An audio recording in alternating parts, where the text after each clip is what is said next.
बस स्टार्ट करते हैं अपना चैप्टर नंबर 6 एक नए सिरे से। तो अभी तक क्या कुछ हुआ पता लग गया थोड़ा। सो चैप्टर नंबर 5 हमने अभी बात ही नहीं करी उसके बारे में कि वो हमारा किस चीज का है किस चीज का नहीं। अब अपन अपने पास स्टार्ट करें चैप्टर नंबर 6, तो इसकी नोटिंग लिख लो। Chapter 6 accounting equation.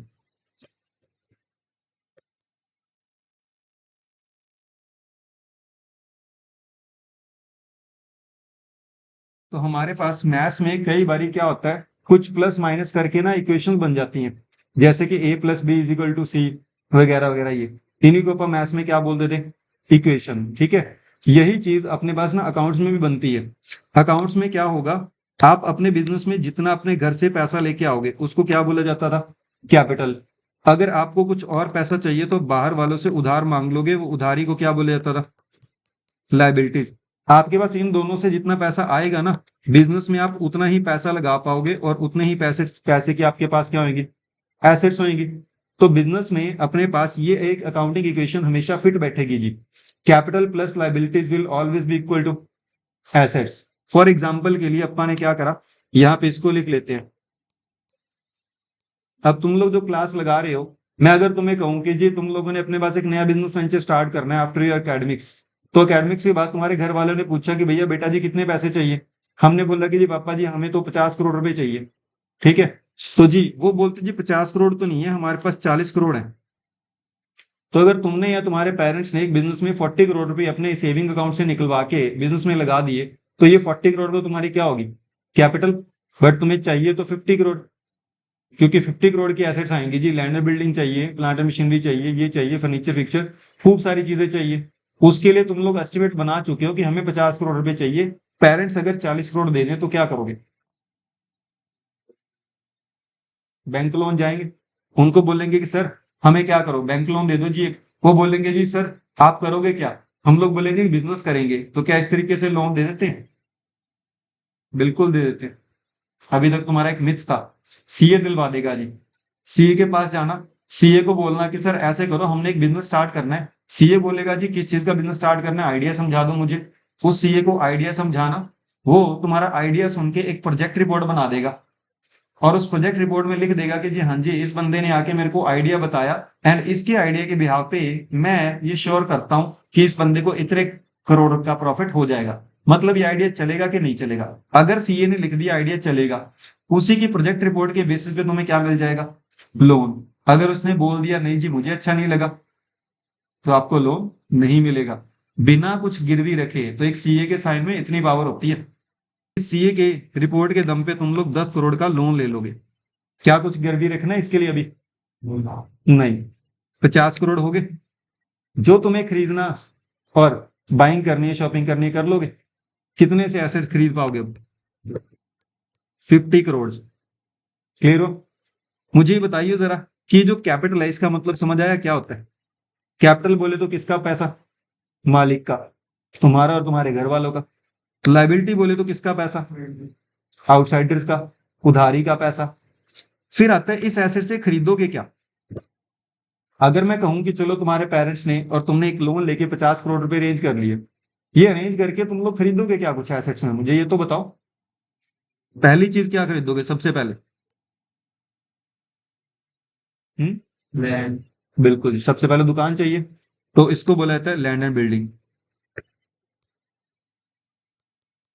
तो तुमने ऐसे करा कि तुमने एक फैक्ट्री वगैरह लगानी है फॉर एग्जांपल, तुमने लैंड एंड बिल्डिंग खरीद ली, चलो एक दुकान आ गई अपने पास। उसके बाद प्लांट एंड मशीनरी, तो इसको अकाउंट्स में बोला जाएगा प्लांट एंड मशीनरी, ये खरीद लीजिए। इसके बाद और क्या खरीदोगे, फर्नीचर चाहिए कि नहीं, फर्नीचर भी चाहिए। फर्नीचर खरीद लिया जी, कुछ पैसे का फर्नीचर आ गया। और अब रॉ मटेरियल, इसको आप बोल देंगे अपने पास स्टॉक। कुछ पैसा गले में रखोगे कि नहीं रखोगे, ये भी तुम्हारा क्या होता है, एसेट होता है। तो कुछ पैसा जी गले में कैश रखेंगे। ठीक है, अब जब भी नई दुकानदारी होती है ना, उधार के बिना नहीं चलती। एक रियल लाइफ का फंडा बता दूं, नई दुकानदारी कभी उधार के बगैर नहीं चलती, सुना ही होगा अपने पेरेंट्स से। आपकी पुरानी दुकानदारी है, तुम लोग बोल सकते हो भैया साडा हक ऐथे रख, आज नगद कल उधार। गर्ग स्वीट्स बात करें कॉलोनी रोड पे, हक से कैश मांग सकते हैं कि नहीं? सुना है सबने, गर्ग स्वीट्स कॉलोनी रोड। क्या उनको उनकी कोई मजबूरी है कि उधार देंगे तभी मिठाई बिकेगी? क्यों? बहुत पुराना बिजनेस है जी। बट अगर वहीं पे उनके सामने अगर कोई नया हलवाई आ जाए, उसकी दुकानदारी कैसे चलेगी? नगद चल जाएगी? उसकी नगद नहीं चलेगी, उसको उधार देना पड़ेगा। जब तुम लोग अपने कस्टमर को उधार देते हो, वो तुम्हारा क्या बन जाता है? डेटर। ये जो बिजनेस में तुम्हारा पैसा कुछ ब्लॉक हो गया ना, इसको क्या बोलते हैं? डेटर। तुम्हारे 50 करोड़ में से कुछ पैसा क्या करोगे तुम लोग? खुद उसका सामान लेके आओगे 10-20 लाख का, एंड वो उधार ले जाएगा। तो ये बंदा तुम्हारे पैसे पे क्या कर रहा है? मौज कर रहा है। ये भी तुम्हारी क्या बन गया? एसेट बन गया। तो ये तुम्हारा 50 करोड़ रुपए किधर किधर लगेगा? आइडिया लग गया? मल्टीपल एसेट्स में। तुम्हारी कैपिटल प्लस तुम्हारी लाइबिलिटीज का टोटल हमेशा तुम्हारे किसके टोटल के बराबर होएगा? एसेट्स के टोटल के बराबर। 50 करोड़ रुपए अरेंज करोगे तो तुम्हारे पास 50 करोड़ की हमेशा क्या होंगी? एसेट। ना 51 करोड़ की होंगी, ना ही 49 करोड़ की होंगी, ना 1 रुपए ज्यादा ना 1 रुपए कम। क्लियर है ये बात? इसी को बोलते हैं अकाउंटिंग इक्वेशन, कि हमारे पास अकाउंट्स में हमेशा ये इक्वेशन होल्ड गुड करेगी जी। होल्ड गुड कैसे? कभी भी ये हो ही नहीं सकता कि किसी बिजनेस की कैपिटल प्लस लायबिलिटीज उसकी एसेट के बराबर ना हो। हमेशा ये दोनों क्या होंगे? मैच करेंगे। इसी को बोलते हैं अकाउंटिंग इक्वेशन। क्लियर होगी? अब क्या होएगा, हमें यहाँ पे ना एक क्वेश्चन दिया जाएगा इस चैप्टर में। उस क्वेश्चन में एक बंदा क्या करेगा, कुछ मल्टीपल ट्रांजेक्शन करेगा। जैसे मैंने अभी तुम्हें बताया कि तुम लोग पहले घर से पैसा लेके आए, फिर तुमने लोन लिया, फिर तुमने लैंड बिल्डिंग खरीदी, फिर तुमने प्लांट मशीनरी खरीदी। जब जब तुम ये एक एक काम करते जाओगे ना, अगर मैं तुमसे पूछूं कि जी यहाँ पे जब तुम लोग अपने घर से पैसा लेके आए, तब बताओ कि जब तुमने सिर्फ अगर घर से पैसा लेके आए और लाके दुकान के गल्ले में रख दिया, क्या ये इक्वेशन मैच करेगी कि नहीं करेगी? नहीं मैच करेगी, बिल्कुल करेगी। ये कभी टूट सकती नहीं। अगर तुम लोगों ने अपने गल्ले में पैसा लाके रख दिया तो तुम्हारी कैपिटल कितनी हो जाएगी? 40 करोड़ की। गल्ले में कैश आ गया तो कैश भी किसका पार्ट है? वो भी कितने की हो जाएंगी? 40 करोड़ की। क्या इक्वल नहीं हो रहा? कैपिटल 40 करोड़ की, लाइबिलिटी 0, और assets are equal to 40 crore. ठीक है। फिर तुमने लोन ले लिया कितने का? 10 का। अब तुम्हारे पास कितने हो गए? Capital plus liability left hand side में 50 हो गया, उधर गले में कितना हो जाएगा? 50। क्या इक्वल हो रहा है? बिल्कुल हो रहा है जी। फिर तुमने क्या करा, 50 से कैश थोड़ा सा कम कर दिया। मान लो कि 10 करोड़ रुपए का लैंड बिल्डिंग खरीद लिया। क्या अब भी ये दोनों बराबर होंगे? कम्युनिकेशन अच्छी बिल्कुल रहेगी जी। बस तुम्हें यही करना है। एक बंदा ट्रांजेक्शन करता जा रहा है, करता जा रहा है, करता जा रहा है, तुम्हें उसकी क्या बनानी है? Accounting equation. एंड ये एक कॉमन सेंस का पॉइंट होएगा कि अगर मान लो कि कोई बंदा ट्रांजेक्शन करता है तो उससे दुकानदारी में क्या कम हो जाएगा और क्या बढ़ जाएगा। तुम्हें बस ये गैस करना है। ठीक है। अभी उसके गैस वर्क के लिए मैं तुमसे कुछ यहाँ पे चुनिंदा यहाँ पे 2-3 एग्जांपल लिख लेता हूँ। तुम लोग मुझे बताओगे कि अगर मैंने ये ट्रांजेक्शन करी तो उससे मेरे पास क्या कम होएगा, क्या बढ़ेगा। एक चीज कम हो जाएगी, एक चीज ज्यादा हो जाएगी। ठीक है। सो अभी रैंडमली गैस वर्क करिए। अभी पहला एग्जांपल है, अगर मान लो कि मैंने गुड्स परचेज करे कैश के लिए, गुड्स परचेज्ड फॉर कैश। अब बताओ दुकानदार में क्या कम होएगा और क्या बढ़ेगा? मार्केट में गए, कैश देके गुड्स खरीद लिए। कैश की सो तुमने बोला कि सर हमारे पास कैश कम हो जाएगा और गुड्स बढ़ जाएंगे। बिल्कुल सही आंसर है। ठीक। उसके बाद अगर तुमने गुड्स नहीं खरीदे, तुमने कोई एसेट खरीदी है, फर्नीचर परचेज फॉर कैश। अब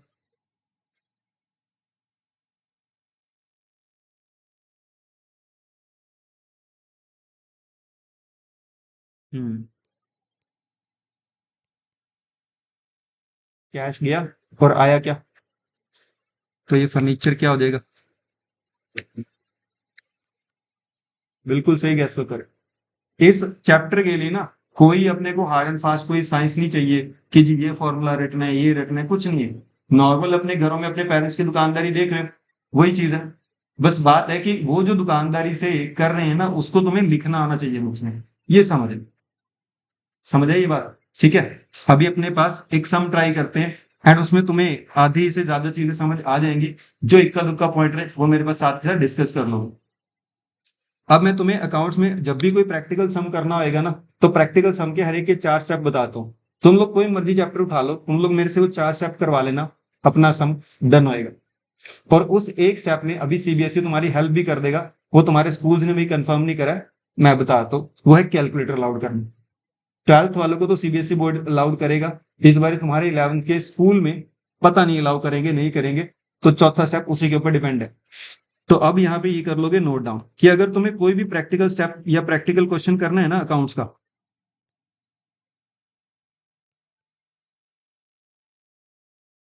तो उस प्रैक्टिकल क्वेश्चन को करने के 4 स्टेप्स रहेंगे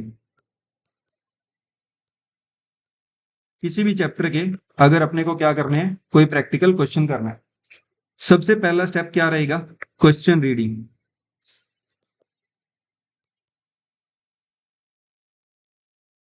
अब तुम लोग बोलोगे सर ये स्टेप आपने क्यों लिखवा दिया? यहाँ पे ना मेरा और एज वेल एज बाकी सारे प्रैक्टिकल जो टीचर्स है ना, तो उनका एक एक्सपीरियंस रहता है।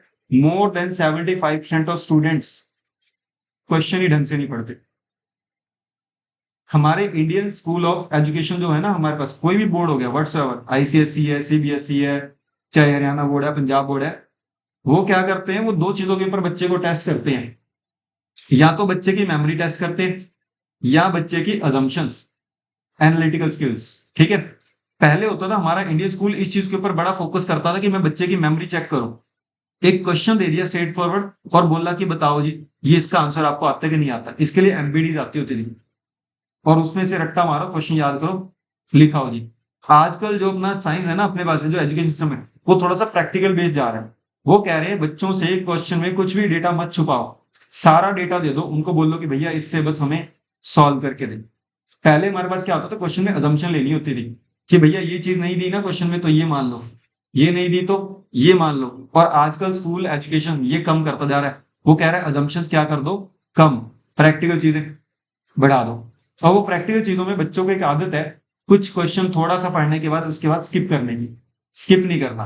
और तुम लोग भी यही गलती करोगे, अभी आने वाले एक हफ्ते में तुम्हें भी पता लग जाएगा तुम लोग कहाँ कहाँ पे ओवरलुकिंग करते थे। ठीक है। तो सबसे पहला स्टेप हमारा क्या होगा, क्वेश्चन को ढंग से रीड आउट करना।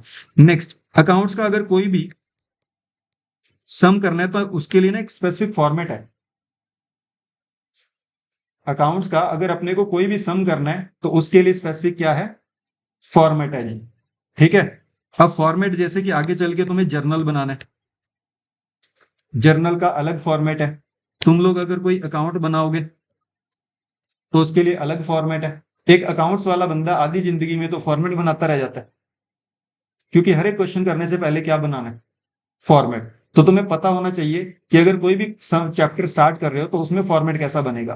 तो दूसरा काम क्या हो गया तुम्हारा, फॉर्मेट। तीसरा है जी हमारे पास उसमें पोस्टिंग करना। पोस्टिंग करने का मतलब होता है जो क्वेश्चन में डेटा दिया हुआ है ना, वो किधर ट्रांसफर करना, फॉर्मेट में। चौथा हमारे पास होता है टोटलिंग, चीजों की टोटल करना और वहां पे कुछ बैलेंसेस निकालना।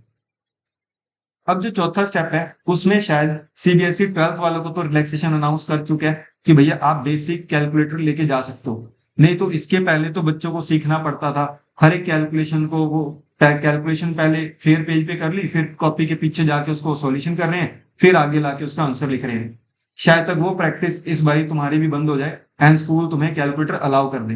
अगर कैलकुलेटर अलाउ कर दिया तो तुम्हारा एक स्टेप सोखा होगा। क्यों? कैलकुलेटर जिंदाबाद उसके लिए। तीन रह जाएंगे। ठीक है। तीन में भी इसको पढ़ना कोई ज्यादा मुश्किल है? मतलब एक आदत डालनी है कि क्वेश्चन के ऊपर जितना पहले टाइम लगाते थे 10th क्लास तक, उससे ज्यादा लगाना है। 10th में मैथ्स करा होगा, ठीक है, उसमें जो क्वेश्चन रीड आउट करते टाइम लगाते थे उससे थोड़ा सा ज्यादा टाइम लगाना है। ये दोनों के दोनों काम मेरे सिखाने वाले हैं।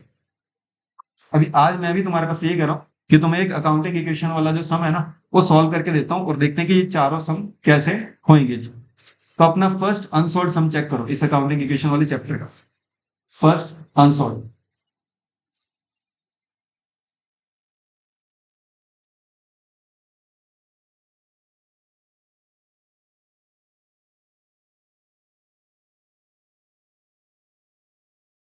ये की बुक है, ये फर्स्ट अनसॉल्व, ये इधर खोल के दिया वो रहा हूं सबसे पहला, इसके नीचे प्रैक्टिकल क्वेश्चंस, ये सॉल्व अभिषेक, उसके बाद अनसॉल्व। अपना तो अंश यही वाला क्वेश्चन है फर्स्ट वाले,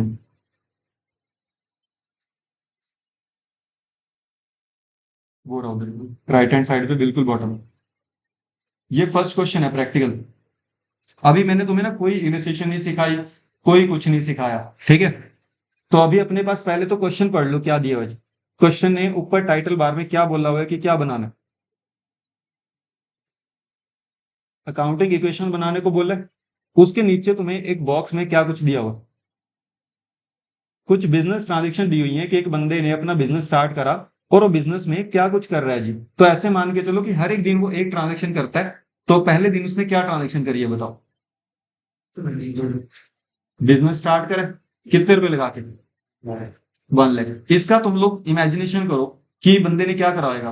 बंदा अपने घर से सेविंग अकाउंट से कितने रुपए लेके आएगा, 1 लाख, वो लाके शॉप में किधर रख दिया उन्हें, गले में। मतलब कि बंदा सोच रहा है मैं अपने घर से कितने लाख रुपए लगाऊंगा, 1 लाख रुपी। पहली ट्रांजेक्शन समझ आई।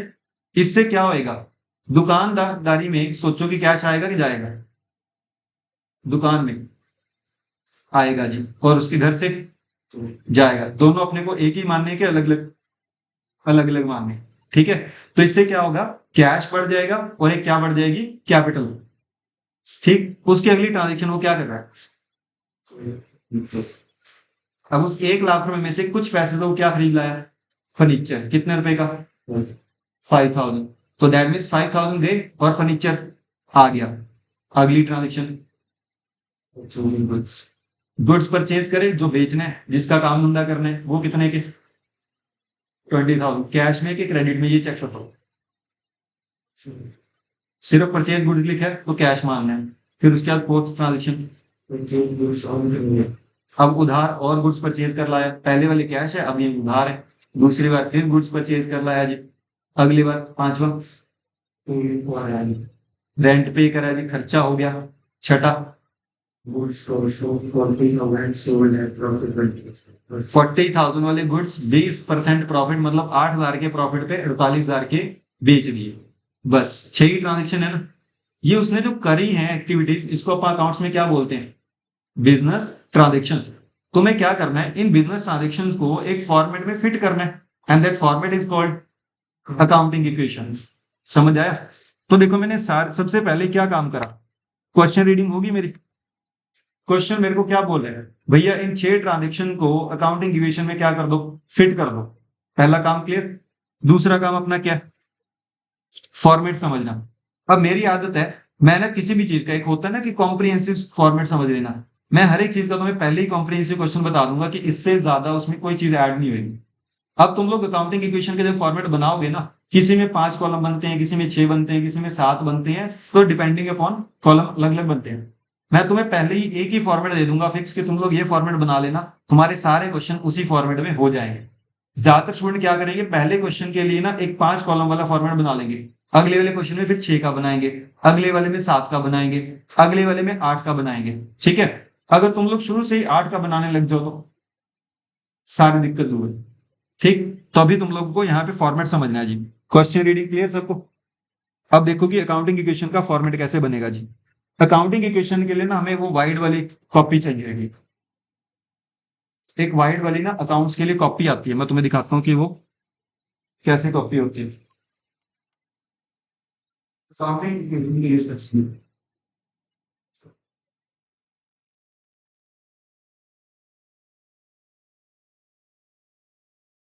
ये इस तरीके से कॉपीज आती है।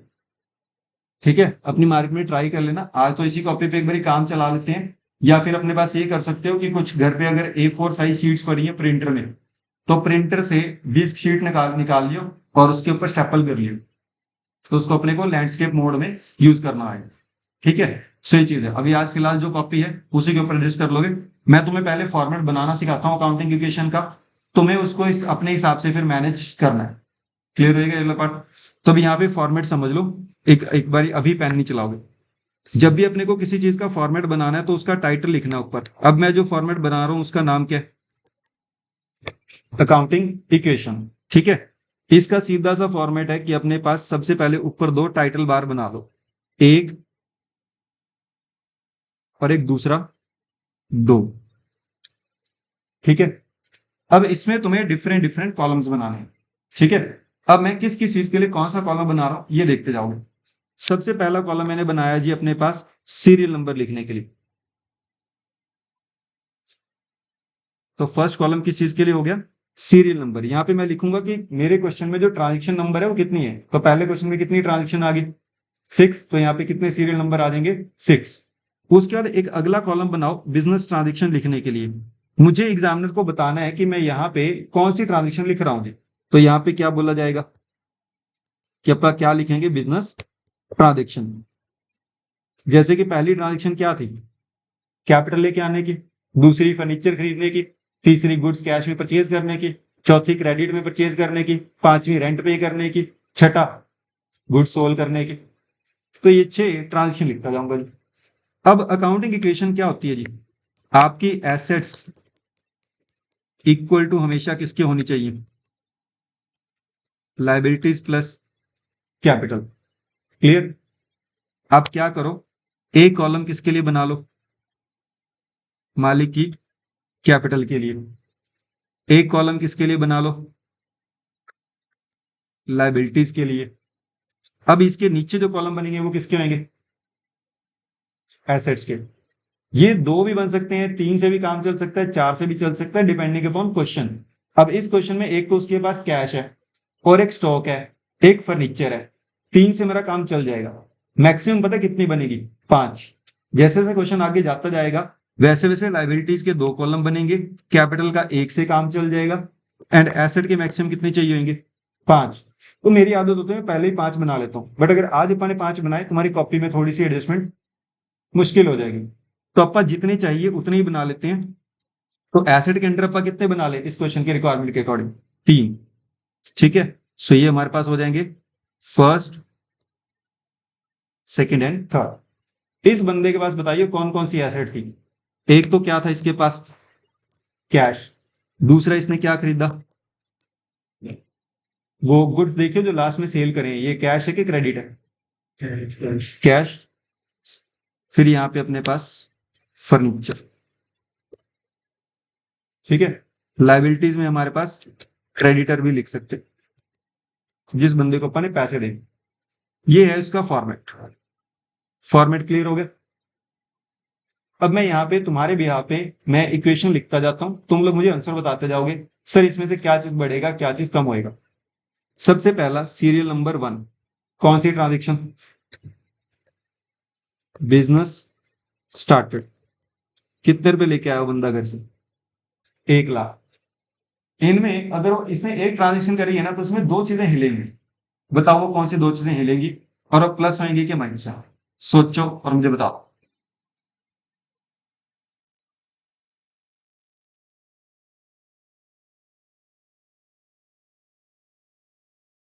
मेरे गुंजा अपने घर से पैसा लेके आए और बिजनेस में इन्वेस्ट कर दे। कैपिटल आएगी तो वो कैश बंदे में पैसे लगेंगे। अंश और अभिषेक सही है या कुछ और? जो है कैश बढ़ेगा या नहीं? फिर मालिक बिजनेस एंटिटी में कैश बिजनेस एंटिटी दुकान में बताना तुम्हें। और मैं कर लूंगा। बट ऑनर का इग्नोर कर दो। ऑनर के घर से क्या आया क्या नहीं अपने को नहीं मतलब, दुकानदारी में बताओ। कैश होगा। मतलब अब अगर मैं, इसका मतलब तो ये हो ना कि मैंने अपने घर से कुछ पैसा उठाया और यहाँ पे इन्वेस्ट कर दिया अपने प्रोफेशन में, तो दैट मीन्स यहाँ पे क्या कुछ बढ़ेगा या कम होएगा वो बताना। एक तो क्या बढ़ जाएगा? कैश। तो जी दुकान के गल्ले में 1 लाख रुपए प्लस हो जाएंगे। क्या स्टॉक बढ़ेगा? अगर मालिक 1 लाख रुपए कैश ला के यहाँ पे रख दे दो स्टॉक बढ़ेगा क्या? नहीं, इग्नोर कर दो। फर्नीचर बढ़ेगा, कम होएगा? क्रेडिटर, कैपिटल कितने से? 1 लाख। ये कैपिटल क्यों बढ़ी? डाउट आया होगा पक्का किसी ना किसी को। हाँ तो इग्नोर ही करना वो मतलब जो वैसे जगह तो इग्नोर ही करना अपने पास पड़ेगा। अब ये जो दुकान है ना, ये मालिक को भी एक तरीके से बाहर वाला बंदा ट्रीट कर रही है कि भैया मालिक 1 लाख रुपए मेरे को दे रहे हो ना, मेरे सिर के ऊपर ये क्या हो गया, उधार। तुम्हें भी ये पैसे मैं क्या करूंगा, वापस करूंगा। एक तरीके से दुकान बोल रही है मालिक को, क्योंकि हमने बिजनेस एंटिटी कंसेप्ट पढ़ा कि दुकान अलग है एंड मालिक अलग है। दुकान में जैसे पैसा आया तो दुकान मालिक को बोल रही है कि मालिक जो मेरे को पैसा देके जा रहे हैं ना, मेरे ऊपर एहसान समझियो, वापस जरूर करूंगा। तो मालिक के कितने पैसे देने होंगे दुकान में? 1 लाख रुपए। मालिक का हिसाब किताब आप कैपिटल में लिखेंगे, बट अगर किसी और बाहर वाले बंदे से लोन लिया तो लाइबिलिटी वो लाइबिलिटी में लिखे। ठीक है। अब इस दिन अगर ये बंदा शाम को दुकान बंद करके जा रहा हो तो इसके वही खाते क्या बोलेंगे बताओ? आज शाम को बस इसने एक ट्रांजेक्शन करी और ये घर पे जा रहा है, इसके वही खाते क्या बोल रहे हैं कि मालिक तेरे गले में कितने रुपए पड़े हैं? 1 लाख। मालिक तेरे पास स्टॉक कितने का पड़ा है शाम को? 0। मालिक तेरे पास फर्नीचर कितने का है? 0। क्रेडिटर कितने के हैं? 0। और कैपिटल कितने की है? 1 लाख। क्या बताओ ये अकाउंटिंग इक्वेशन सही मैच कर रही है जैसा तुमने अभी पढ़ा कि assets will always be equal to liabilities and capital? Match कर रहा है? दैट मीन्स हमारा क्वेश्चन सही चल रहा है। अब अगर ये मैच कर रहा है तो ऐसे करो ना, फिर दूसरी ट्रांजेक्शन भी रिकॉर्ड कर दो। दूसरी क्या थी? Purchased furniture. ये तो शायद दिया हुआ है कि परचेज फर्नीचर फॉर कैश, नहीं भी दिया होता तो अपन क्या मानते?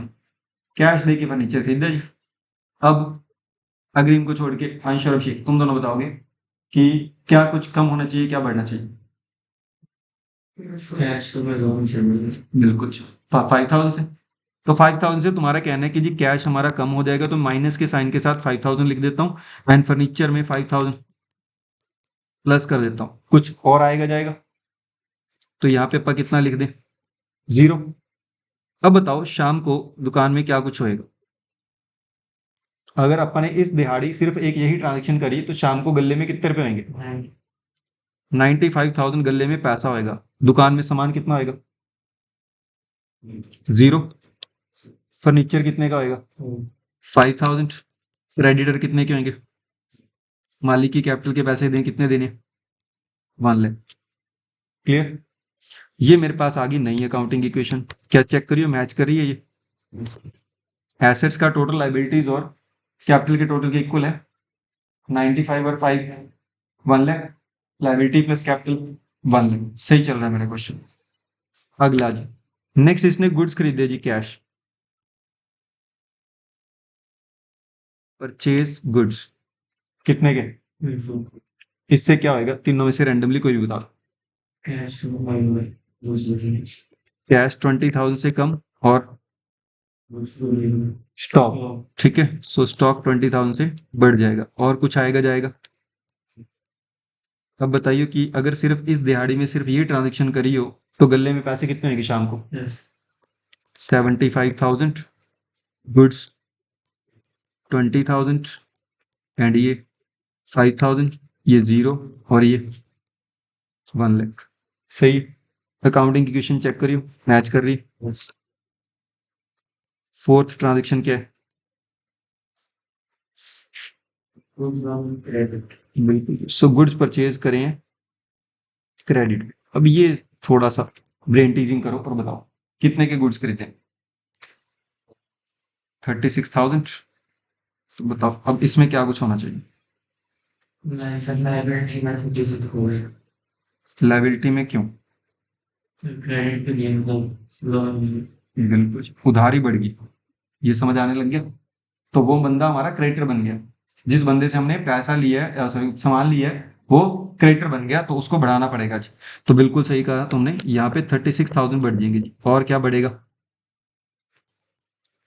स्टॉक दुकान, ठीक है। अब अगर इस दिहाड़ी सिर्फ यही काम कराओ तो बताइए शाम को क्या कुछ होएगा।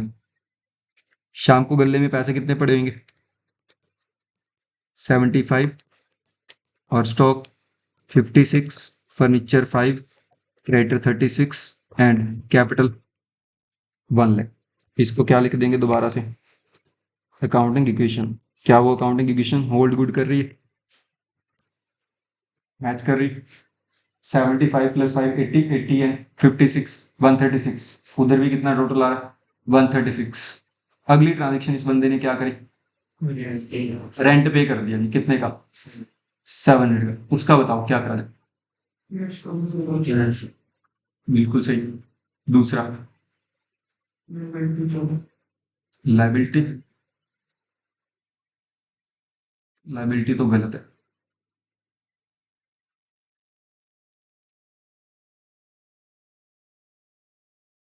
थोड़ा सा डिफिकल्ट, बट देखते हैं कि अगर किसी को समझ आ ही जाए।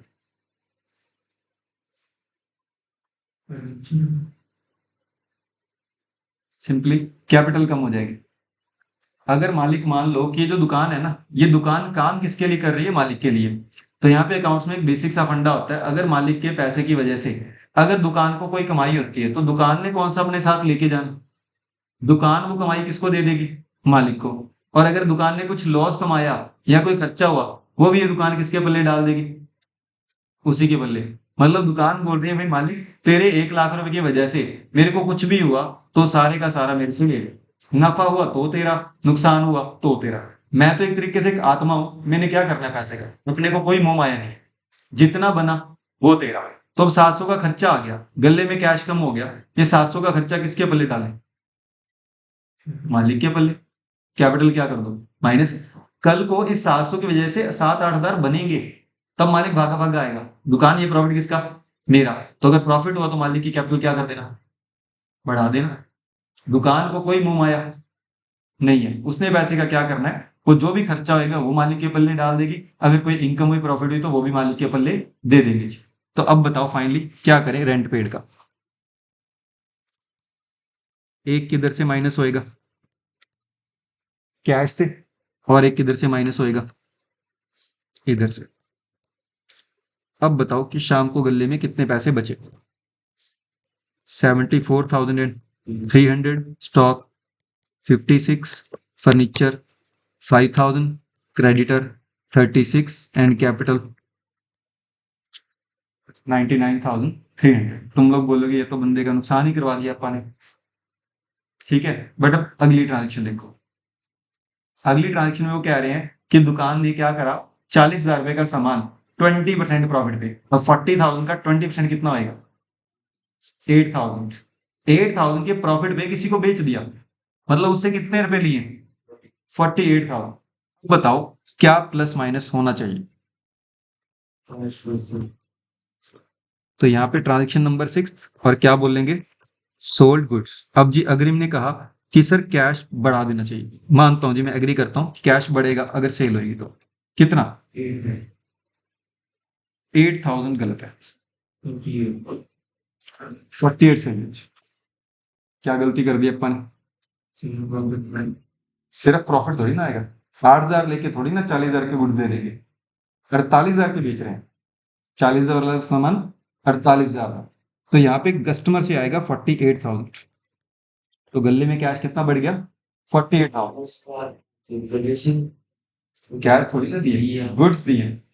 ये वो 40,000 की गुड्स ना से खरीदी। वो तो पहले खरीद चुके हैं, ये रहे। 20,000 एक खरीदी थी एंड 36,000 की एक खरीदी थी। टोटल हमारी दुकान में कितने का सामान पड़ा है? 56 का। इसमें से 40 का बेच दिया 48 का। तो क्वेश्चन में से 40 किधर से माइनस करो? गुड्स में से जी।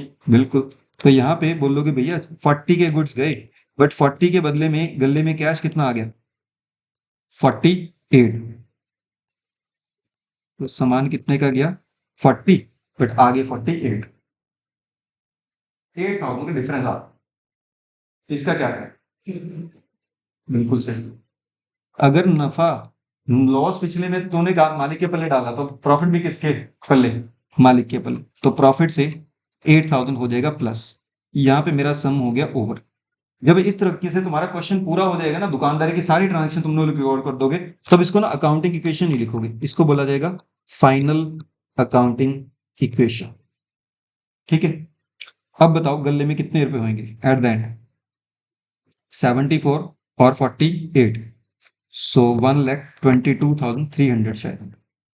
इसमें से 56 में से 40 गए तो कितने बचेंगे? 16। इधर में से 5,000 का फर्नीचर, क्रेडिटर अभी भी कितने पैसे देने हैं? 36। मालिक के कितने हो गए? 1,07,300। अकाउंट्स में अगर अपन जब भी कभी किसी चीज का ग्रैंड टोटल कर देंगे ना, तो अपनी एक हैबिट होनी चाहिए, अपन उसके नीचे ना 2 लाइनें लगाएं कि भैया हमारा टोटल यहाँ पे कंप्लीट हो चुका है, अब हम लोग इसके बाद इसमें फिलहाल कोई टोटल करने वाले नहीं है। ये था तुम्हारा अकाउंटिंग इक्वेशन। उसके आंसर चेक कर लो नीचे सोल्यूशन में, लास्ट फाइनल इक्वेशन के आंसर दिए चेक कर लो, सबके मैच करें क्या? कैश 122,300 दिया हो, स्टॉक 16,000 का दिया हो, फर्नीचर 5,000 का, क्रेडिटर 36,000 एंड कैपिटल 1,07,300। समझ आया कितना डिफिकल्ट आएगा? ये है अकाउंटिंग इक्वेशन। अकाउंट्स में कई बंदों का एक क्वेश्चन आता है, सर मैथ्स तो नहीं चाहिए इधर जी, मैथ्स में मेरे को कोई ट्रिग्नोमेट्री वगैरह नहीं चाहिए, मेरे को प्लस माइनस मल्टीप्लाई डिवाइड बस ये 4 चीजें करती आनी चाहिए, और अगर बेसिक कैलकुलेटर अलाउड हो गया तो वो भी चाहिए ना, तो कोई दिक्कत नहीं, कैलसी चलाना आना चाहिए। ठीक है, अब वापस आते हैं जी, जो चीजें तुम्हें यहाँ पे क्लासेस में कम पढ़ाई जाती है, कोई भी प्रैक्टिकल सम करना है मेरे को बता दो, मैंने 4 चीजें करी कि नहीं करी। पहला मैंने क्वेश्चन रीडिंग करके अंडरस्टूड कर लिया, फिर मैंने इसका फॉर्मेट बना लिया ब्लैंक, उसके हिसाब से मैंने क्या करा, क्वेश्चन में से डेटा उठा के भरते गए, लास्ट में क्या करा मैंने? टोटलिंग और बैलेंसिंग। मेरा इन 4 चीजों के ऊपर फोकस रहेगा तो मेरा हर एक आंसर अपने आप मैच करेगा। कई बंदों का फोकस ना उल्टा होता है, वो आंसर देख के बस आंसर मैच करने की कोशिश करते हैं, वो स्टेप्स में नहीं जाते। अपना फंडा होगा स्टेप सही करो, एग्जाम में कौन सा आंसर दिया होगा, तो अपने को चाहे सी इंटर लेवल हो, चाहे सीयूईटी हो, चाहे किसी भी लेवल पे हो, अपने को बेसिक एंड टिप टॉप रखना है और ये कवर अप होना चाहिए। अब तुम लोग ऐसे करो, अब तुम लोगों के पास टाइम है 10-15 मिनट, तुम लोग इसको खुद सेल्फ से कॉपी करो। तुमने क्वेश्चन सॉल्व होते देख लिया, देखते हैं कोई गलती करते हो कि नहीं करते।